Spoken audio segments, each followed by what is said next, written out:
Hey everyone, welcome to the channel. NEET के exam में बच्चे सिर्फ 4 दिन।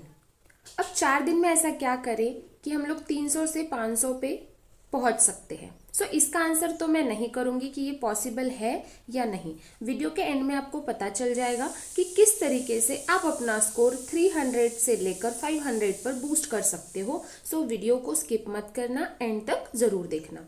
सो देखो, मैं इसका आंसर क्यों नहीं करना चाहती, क्योंकि आपका जो स्कोर होता है वो डिपेंड करते हैं कुछ फैक्टर्स के ऊपर। अगर मैं बात करूं, जैसे देखो मॉक टेस्ट में आपके 300 आ रहे हैं, तो क्या हमारे री नीट 2026 में 500 क्रॉस कर सकते हैं? तो उसके लिए जो फैक्टर्स है बेटा, मॉक टेस्ट के स्कोर किसके ऊपर डिपेंड करता है? तो depends on difficulty level of paper.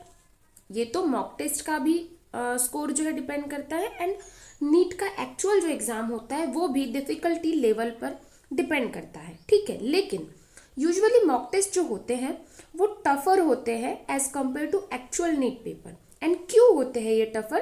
Practice should be tougher than the actual match, तभी तो हम एक्चुअल मैच जीत पाएंगे ना।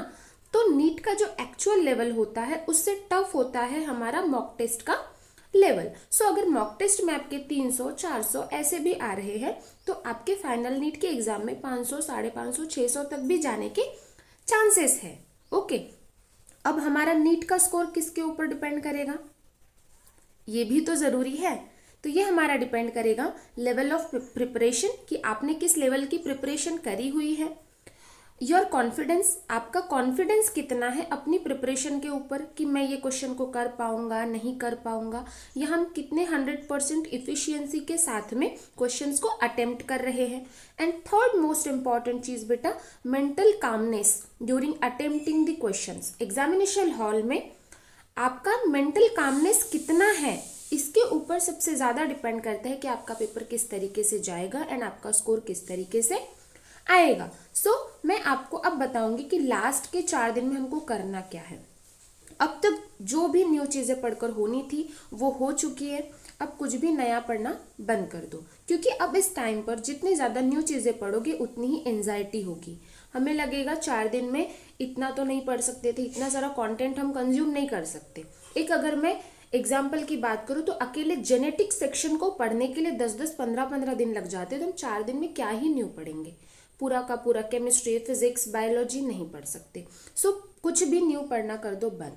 तो अब लास्ट के 4 डेज में करना क्या है जिससे हमारा स्कोर 300 से 500 तक जा सकता है? तो उसके लिए आपको क्या करना है, जो भी मिस्टेक्स हमने साल भर किया है, जो भी मिस्टेक्स को हमने नोट डाउन किया था, उन मिस्टेक्स को रिवाइज करना है। वो कॉपी पकड़ो अपनी एंड उसको रिवाइज करो।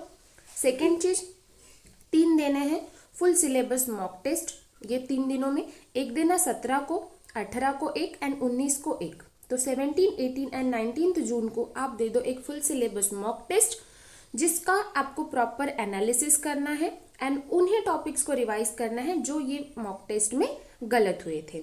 ठीक है, देन 20 जून को कोई भी मॉक टेस्ट नहीं देना है, क्योंकि लास्ट के दिन में दोगे फिर उसको एनालाइज कब करोगे? 21 को तो एग्जाम है। सो ये 3 पेपर में जो मिस्टेक्स हुई थी उसको ये 20 जून को रिवाइज करना, और अपनी जो मिस्टेक कॉपी साल भर आपने मेंटेन करके रखी है उसको भी रिवाइज करना। तो मेरे एंड से चीज़ें यहीं तक थी। एक चीज़ मैं बोलना चाहूँगी, ट्रस्ट द गॉड, सब कुछ अच्छा ही होगा। Your dreams will get the wings definitely. Subscribe to the channel biology by Shalu. मिलते हैं नेक्स्ट वीडियो में।